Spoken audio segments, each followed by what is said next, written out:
Kalau misalnya Hulk di Avengers tahun 2012 itu nggak benci turun lewat tangga, nggak marah-marah, gua nggak akan pernah bakalan buat video ini.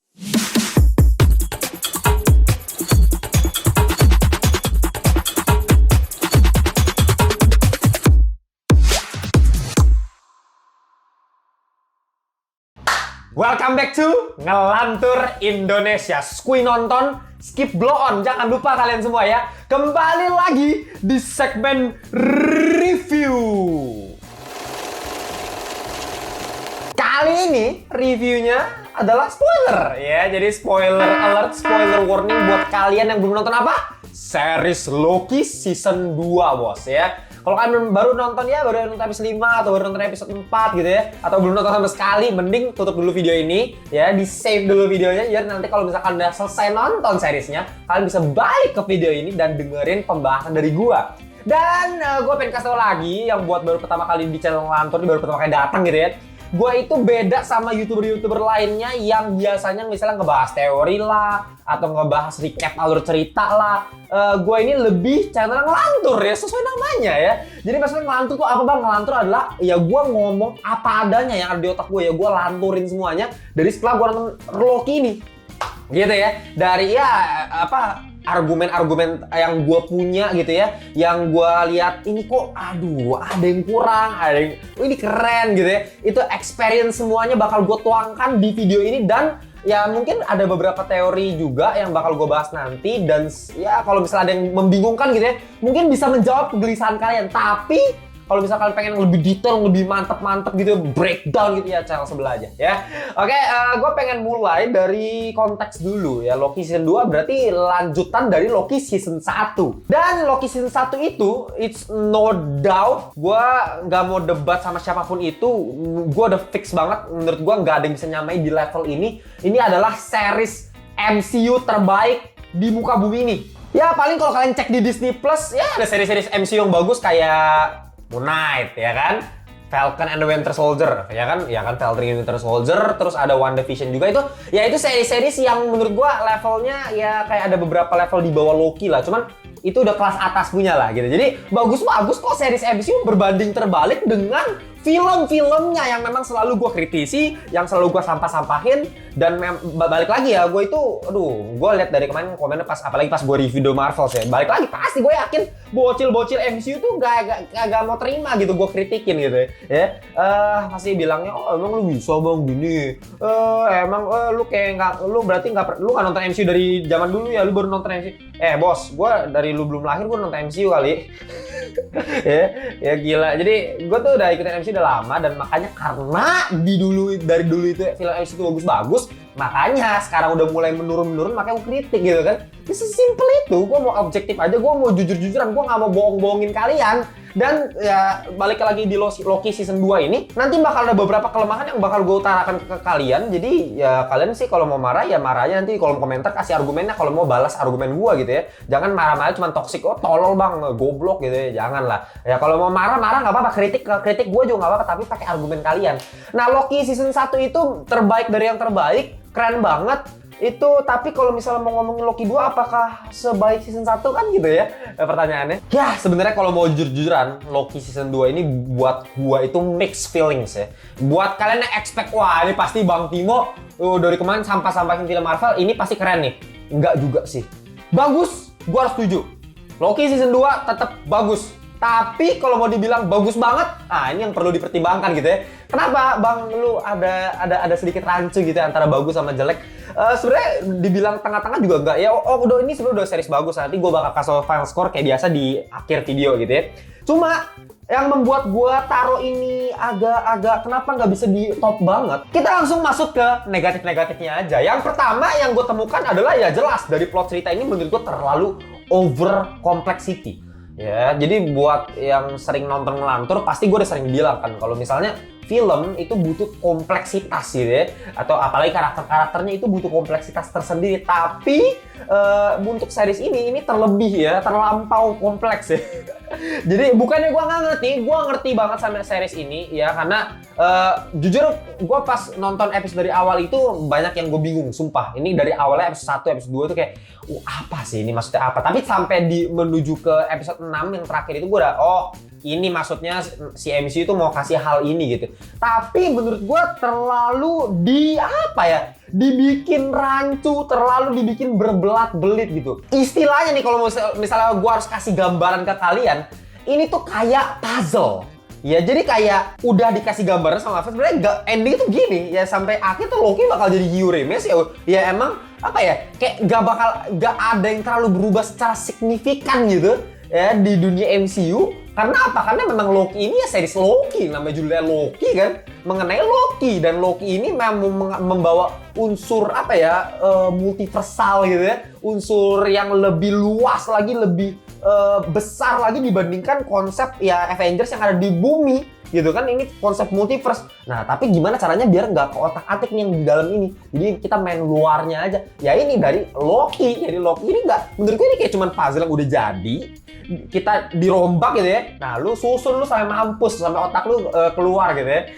Jadi lu susun sendiri, aduh gila ini pusing. Tapi akhirnya nanti lu dapat gambarnya seperti ini. Tapi gambarnya ini sebenarnya ya udah dari awal gitu. Nah ini bang, tapi kalau menurut gua itu kayaknya emang bukan MCU kayak gitu ya. Enggak, kalau menurut gua film-film MCU atau series-series MCU yang bagus-bagus lainnya itu menurut gua lebih ke arah apa ya? Ke arah kita sebagai detektif ya. Perumpamaan ya, gua kasih paling gampang ya. Kita detektif, kita harus menyelesaikan sebuah kasus gitu ya, kayak film Seven gitu ya. Menyelesaikan sebuah kasus dengan menghubungkan antara kasus ini gitu ya, pakai benang merah. Nah, jadi artinya apa? Kita dari awal nggak tahu kasusnya seperti apa. Jadi kita memang butuh menyelami gitu pakai benang merahnya. Kita garisin gitu. Nanti pas ketemu satu titik nih, ini gitu ya. Nah, itu kan apa ya, menurut gua secara experience tuh lebih nyaman, lebih nikmat gitu untuk kita tonton. Jadi kayak dari awal mau Avengers gitu, Thor gitu semuanya kan, Iron Man, nanti sampai ada GOTG, nanti kan semuanya merucut ke Avengers Infinity War Endgame gitu. Jadi kayak nikmat aja, nyaman. Emang rumit sampai ke ngomongin kayak brainstorman dulu pas kita masih bocah kan, wah ini kompleks juga nih pas kita masih muda dulu kan. Sampai sekarang ada yang lebih kompleks lagi, jadi kita yang dulu mah cetek gitu. Tapi menurut gue justru yang dulu itu lebih nyaman dibandingkan yang ini. Yang kedua permasalahan yang gue temuin itu mengenai karakter development. Ini sebenarnya oke lah, bagus. Cuman kalau misal kita harus compare sama head to head sama yang season satunya ya jauh sih buat gue. Ya balik lagi ini kan terusan ya dari season 1. Cuman season satunya itu memang lebih apa ya, lebih pertama lebih simple ya kan, udah jelas, makanya gue kasih lebih tinggi. Simple, kompleks. Banyak yang teman-teman gue yang pas habis nonton Loki season 1 kayak wah pusing banget nih dibanding sama yang lain-lainnya gitu. Tapi kalau kita lihat Loki 2 lebih gila lagi gitu. Jadi kayak yang pertama tuh nikmat, terlebih karakter-karakter itu dikasih development karakter yang sangat-sangat dalam. Contohnya kayak Loki sama Sylvie, dari awal mereka ketemu sampai mereka kayak ya gua nggak tahu ya kalau Sylvie itu suka sama Loki atau enggak nih gitu ya. Tapi kalau Loki itu jelas suka sama Sylvie gitu. Ya Loki is Loki yang memang ya dia kalau mau cinta sama seseorang ya cinta sama diri sendiri, sama varian dirinya sendiri gitu. Cuma ya nyaman kan kita lihat Loki yang angkuh, arogan gitu, yang licik gitu ya, tapi bisa jadi cowok yang apa ya, yang baperan gitu ya, yang sampai dia kasih ilusi, kasih selimut gitu ya, kan lucu gitu. Seorang Loki, seorang villain bisa kasih selimut ke seorang cewek gitu kan, lucu aja, gemoy aja gitu, gemes kan. Nah itu karakter-karakter gitu yang gue pengen lihat, kayak klasik Loki pun meskipun munculnya cuma bentar-bentar doang, tapi kita dapat keunikan tersendiri, kita dapat momen ikonik ketika dia bangun Asgard, bam, gila itu ya. Kid Loki, Alligator Loki itu kan karakter yang ikonik banget. Dan apa ya, semuanya tuh serba pas aja, serba compact aja untuk kita lihat sebagai satu season gitu. Sedangkan di season 2 ini menurut gua terlalu memang fokusnya ke Loki ya. Oke lah, memang ini kan mau menuju ke akhir gitu ya. Ini kan Loki cuma sampai season 2 aja. Jadi memang ini endingnya Loki aja. Jadi ya gua ngerti kok MCU memang kayak gitu. Cuman ya memang akibatnya ya dari Loki mau buat memang seperti ini, ya akibatnya ya lu harus ngorbanin di season 2-nya gitu. Dengan karakter-karakter kayak Kayak Hui Kan tuh itu kan karakter yang sebenarnya bagus ya, aktor jago menurut gue, dia aktor Asia yang versatile, yang cukup asik untuk kita lihat. Bahkan sebagai si Obi di sini, dia tuh punya karakter yang lucu. Bahkan ketika dia di sini diperlihatkan ada satu adegan, kalian inget kan, ketika dia jadi penulis, dia ya kan penulis, tapi pas Loki datangin gitu kan, mau beli nggak nih, ini gue kasih harga promo atau apa gitu kan, itu lucu. Ini karakter yang memang asik untuk kita tonton, tapi kita nggak dapat porsi yang sama seperti istilahnya kayak Sylvie di Loki season 1 yang kita nggak bisa compare juga, gue ngerti. Cuman ya itulah ya, kayak atau nggak Victor Timely deh. Victor Timely itu memang ada kayak di episode 3 itu memang di-explore banget, apalagi ketika lagi di itu ya eksibisi World Exhibition itu ya tahun 18 berapa tuh. Nah itu dengan suasana tahun segitu, color grading yang yellowish gitu ya, production design yang keren, tapi apa ya, karakter Victor Timely ini dengan acting yang sebenarnya Jonathan Majors cukup bagus, memperlihatkan varian Kang memang beda sama He Who Remains. He Who Remains kayak gini, ya si Victor Timely begini kayak orang-orang tolol gitu kan, padahal pinter dia, padahal jenius gitu. Tapi gue kurang ngerasa ada emotional attach sama dia gitu. Tapi beda, lu bayangin sama He Who Remains. Gue gak tau kenapa, gue pas lihat di scene 1 Loki, He Who Remains itu kan cuma muncul satu episode di episode terakhir setahu gue kan, seinget gue. Tapi dari satu episode terakhir itu, lu bener-bener bisa, oh my god, wow gitu, kayak kita, gitu ya. Kayak ada dopamin yang keluar gitu dari badan kita. Gue nggak bisa gambar dengan kata-kata, mungkin kalian bisa, yang kalian yang relate. Kalau kalian yang nggak setuju gimana, nanti kalian tulis di kolom komentar aja ya. Karena ya pertama kita kaget kan, wah ini pasti Kang nih gitu kan, dulu kan kita bahas. Tapi dengan actingnya, dengan hubungan dia sama Sylvie sama Loki, gue lebih suka daripada Victor Timely di sini. Kayak lebih ke orang kikuk yang actingnya bagus, tapi somehow dalam ceritanya terlalu cuman kayak dimasukin sebagai puzzle-nya lagi, balik lagi. Puzzle itu gue yakin itu gambar itu sebenarnya dari puzzle ini ya, gambarnya itu cuma Loki yang lagi duduk pegangin kabel gitu ya. Cuma lu pecah-pecahin aja, oh ini kasih Victor Timely, ini kasih apa gitu ya, gitu. Masalah berikutnya itu di logika. Ya, gue ngerti bang, ini film-film multiverse kayak gini, film superhero kayak gini, nggak usah lah ngomongin logika. Ya setuju, memang ya kita harus kesampingan, cuman karena gini loh, konteksnya adalah balik lagi kita ngomongin MCU secara franchise gitu kan. Gue udah ngeliat film MCU dari zaman dulu yang memang udah terbiasa dengan pattern dan pola yang logika yang kuat gitu. Logika dasarnya tuh kental gitu, pakem gitu. Jadi kita nontonnya juga meskipun, jadi apa ya, kita nggak perlu mikir sampai yang realistik banget, tapi at least kita bisa nyaman nontonnya karena kita connect gitu sama logika rasional dari film MCU yang sebelumnya. Ya, karena itu balik lagi apa, masih ngomongin di bumi, ranah bumi.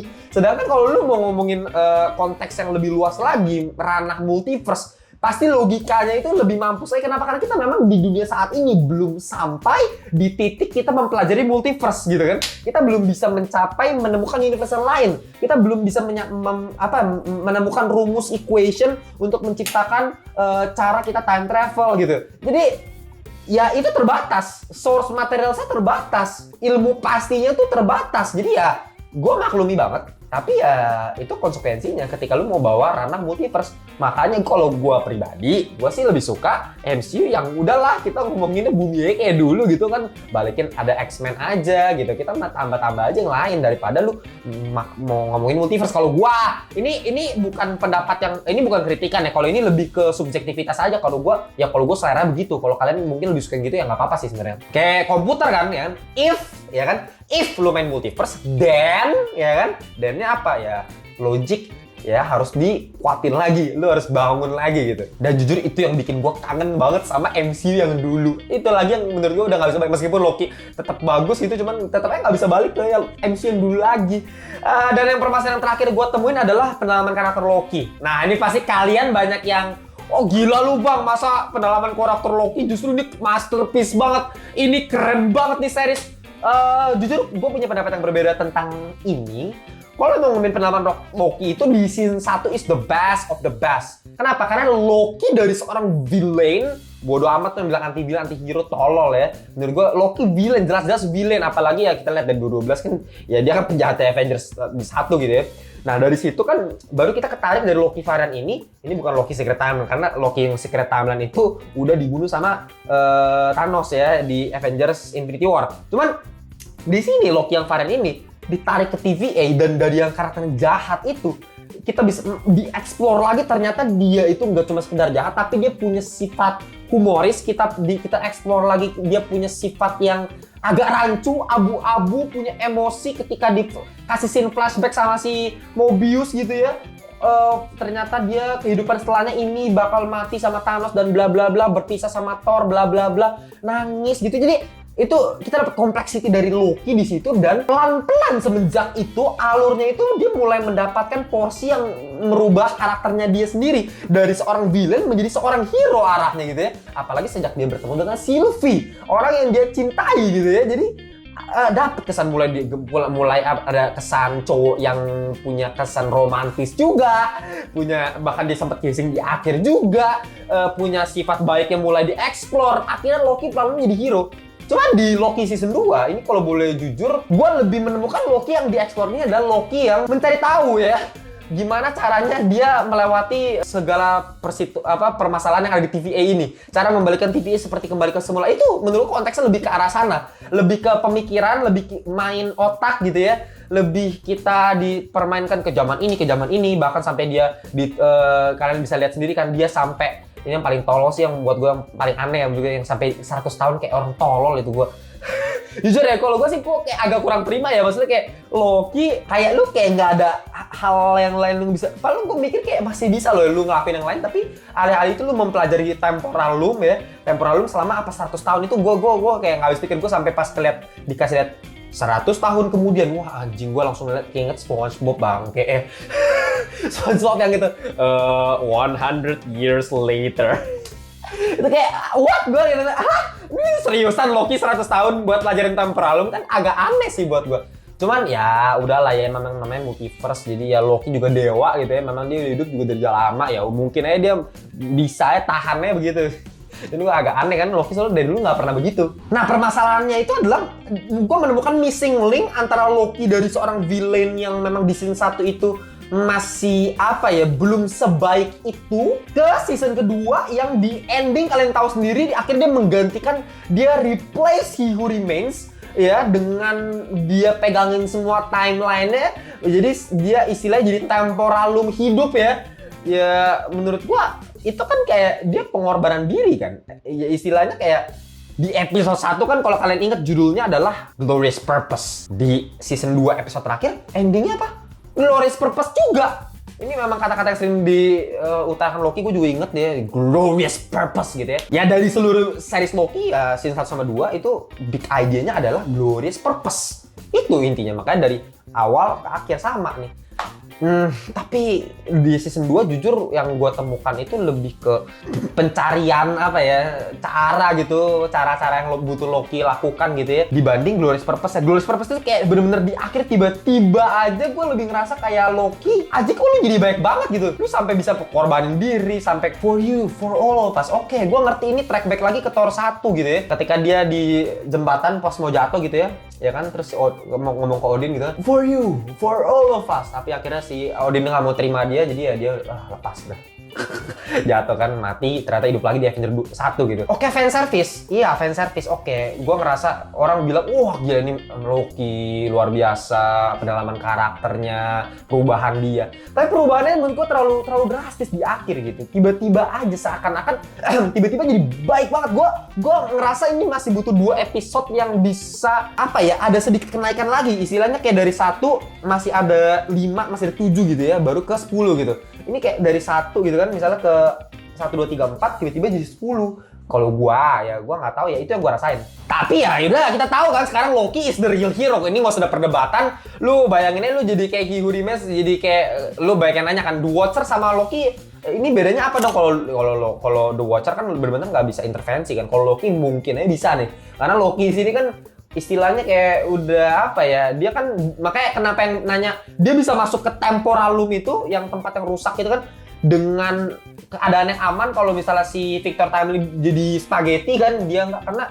Ya kalau menurut gue sih karena emang dia dewa sih, karena Loki kan emang God of Mischief ya, dia dewa literally, bukan manusia, bukan alien, dia dewa gitu. Mungkin banyak yang lupa kan, kalau kalian inget Thor dewa, tapi kalian lupa kalau Loki itu juga dewa gitu. Ya kan dia Laufey-san, anaknya Laufey. Laufey itu ya apa ya istilahnya ya, monster es di Jotunheim tuh udah dianggap dewa juga sama manusia gitu istilahnya. Cuma ya itu detail-detail kecilnya tuh masih gregetan gue. Ini kok logikanya kok gue kurang enak aja karena terlalu kompleks aja. Ya mau dibilang jelek juga enggak gitu, karena ya bagus, sebenarnya keren banget gitu. Tapi dibilang keren banget ya menurut gue jauh sama scene 1 tuh masih prefer 1 sih. Lumayan agak jauh sih kalau buat gue ya gitu. Tapi tetap aja positif, gue masih banyak temuin gila yang lebih gila dari scene 1 ya. Ya secara teknis ini udah nggak usah kita omongin, secara soundtrack terutama soundtrack sih gue no doubt lah gila, ini perfecto Mamma Mia Lezzato. Bam! Bam bam bam bam, gila crescendo musiknya, gila. Apalagi yang pas lagi di World Exhibition tuh yang era tempo dulu itu pakai ada yang kalau nggak salah ada yang orkestra itu ya, tapi yang era zaman deng deng deng deng deng, yang kayak istilahnya lu pakai genre musik di zaman itu, tapi pakai musik-musiknya si series Loki itu kan unik, kreatif banget buat gue sih, secara apa ya, secara imajinasi keren sih, secara visual color gradingnya bagus banget, secara production desainnya apalagi menurut gue jauh meningkat dibandingkan season 1 ya. Ini lebih gila, yang terutama yang World Exhibition tuh gila banget ya. TVA-nya juga dieksplor ketika di gudangnya Obi itu, semua peralatan itu bagus banget. CGI lebih dipakai, lebih minim ya dibandingkan season 1. Season 1 lebih ngandelin CGI, ini lebih ke practical effect-nya, lebih ke production design-nya, dan itu menurut gue harus acungin jempol, good effort, great effort. Bahkan kekuatan Loki menurut gue jauh lebih dieksplor lagi, tapi ini juga jadi kelemahan sedikit karena kenapa Loki dari awal nggak begini gitu ya. Pas lawan Thor, pas lawan Avengers, kayak dia kan bisa buka itu tuh ruang yang mau ke temporal room tuh, yang dia kayak gini, gitu kan, artinya dia bisa apa? Dia bisa telekinesis, bos. Gue nggak pernah lihat Loki gunain telekinesis seumur hidup gue, sumpah. Ingetin gue kapan Loki di film MCU pakai telekinesis. Gue nggak pernah, sumpah. Yang di episode awal ketika Mobius sama Loki tuh ngejar-ngejar si X5 itu ya, pakai bayangan. Lu bayangin sejak kapan Loki bisa pakai bayangan buat nangkap orang, itu kan keren banget. Lu jadi si Kamaru dalam sekejap gitu. Tiba-tiba Loki bisa berubah jadi si Kamaru Nara, Pak. Kan kayak ya keren sih, tapi kok aneh gitu, dari awal nggak pernah dikasih lihat, terus dia bisa ngeblast pakai magic hijau aja, gitu kayak apa ya, kayak hero ML gitu. Aduh, ya keren sih, tapi agak aneh aja gue kalau mikir sebelumnya nggak begitu ya. Tapi endingnya nggak usah ditanya lagi, keren banget. Karena gue jujur, gue itu salah satu pecinta Loki dari dulu. Kalau lu mau nanya karakter favorit lu di MCU apa bang? Ya Loki, jujur. Dari awal, bahkan dari Thor 1 keluar, dari kecil ya, gue udah pilih emang Loki itu karakter favorit gue. Gue nggak tahu kenapa, karena memang liciknya dapet, villainnya dapet, tapi kekuatannya juga unik banget dengan ilusinya dia yang keren banget gitu, dan kemampuan manipulasinya dia yang lebih dieksplor. Tapi sekarang di sini jauh lebih dieksplor kekuatan magisnya dia.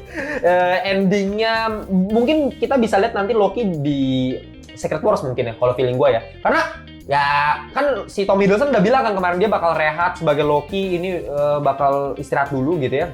Ya kata-kata istirahat dulu kan ini indikasi nih. Ya mungkin dia dalam waktu yang lama nih dia nggak bakal muncul sebagai Loki, karena Loki udah jadi apa ya, penjaga timeline gitu di luar gitu, yang kita mungkin bakal nanti fokus lagi balik ke MCU lagi di sini. Nah, Loki-nya udahlah di luar aja gitu ya. Nanti mungkin Loki bakal terpaksa include ke Secret Wars mungkin, dengan teori-teori yang ada sampai saat ini, Infinity Stone ya, Time Stone itu kan hijau, Loki warna hijau. Mungkin ada hubungannya Space Stone, si Monica Rambeau gitu ya. Kan banyak tuh Power Stone, si Clea, ya banyak tuh. Ya, gue teorinya banyak banget, teman. Nanti kalian bisa adu teori juga di kolom komentar. Tapi ya itu aja dari gua mengenai series Loki yang menurut gua super duper kompleks. Ya mungkin kita bakal terjadi perdebatan karena ini pasti selera-seleraan aja, tapi buat gue tetap ini series yang bagus banget di antara series-series film-film busuk MCU lainnya, film-film sampah MCU lainnya. Ini ya bisa dibilang salah satu kepingan yang bersih gitu, bening gitu ya. Untuk file score gue kasih rating 8,4/10 untuk series Loki season 2. 8,4 atau 8,2 ya? Ini masih gue perdebatkan sih. Ya, tapi ya sekitaran itu ya, 8,2 atau 8,4 lah. Tapi buat gue untuk Loki itu masih ada sedikit subjektivitas di hati gue ya. Gitu aja, kita jumpa di video berikutnya. Tapi gue lupa juga ya, kalau misalnya follow Instagram silakan, TikTok juga kita di @ngelantur_idn. Kalau pengen ngobrol-ngobrol sama gue di grup WhatsApp, join aja di link yang gue taruh di bawah di Ngelantur Corps ya, sama baju-baju ya, official merchandise yang gue gambar pakai tangan gue sendiri, itu baju-baju pop culture dan dunia perfilman, itu gue yang gambar, gue jual ke kalian, itu official merchandise dari Ngelantur. Kalian bisa cek bajunya di link yang gue taruh di bawah juga. Kita jumpa di video berikutnya. Bye bye semuanya. Cuma ya itu, baik lagi karena itu ya bentar.